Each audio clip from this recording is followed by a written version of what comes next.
L'incarnation est la réponse à tous nos besoins. Ce passage de l'Écriture, Hébreux 2, 5, 11, est une déclaration condensée qui va au cœur même de ce besoin. Il nous ramène à l'infini merveille, au mystère de l'incarnation.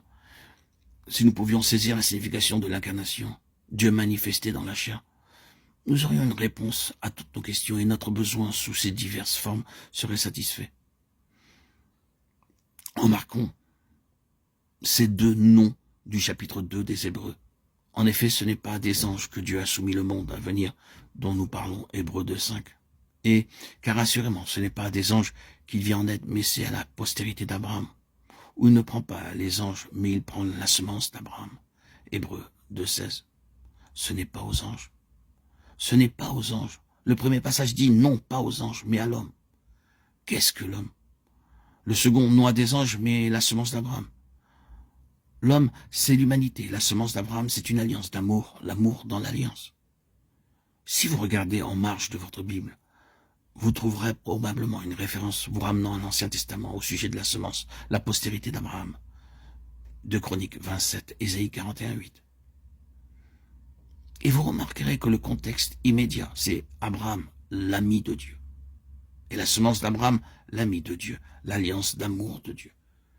Le merveilleux mystère de l'incarnation tend vers la direction de l'homme, de l'humanité, dans le sens de l'homme introduit dans l'alliance d'amour de Dieu.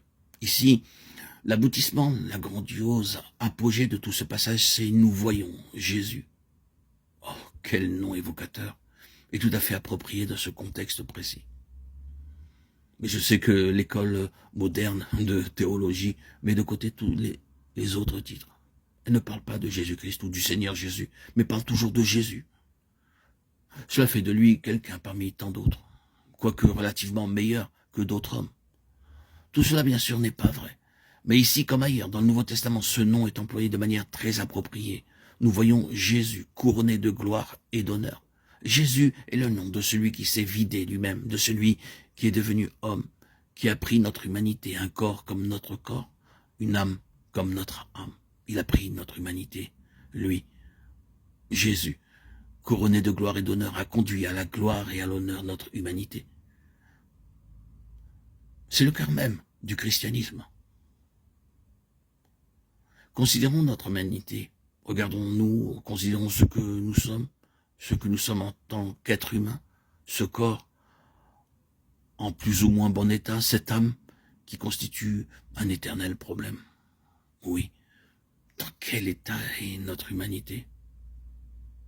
Ceux qui ont été éclairés par l'Esprit de Dieu n'avanceront rien pour soutenir la cause de notre humanité. Nous serions plutôt enclins à admettre ce que nous sommes devenus. Mais il a pris en charge notre humanité pour la conduire là où elle est, couronnée de gloire et d'honneur.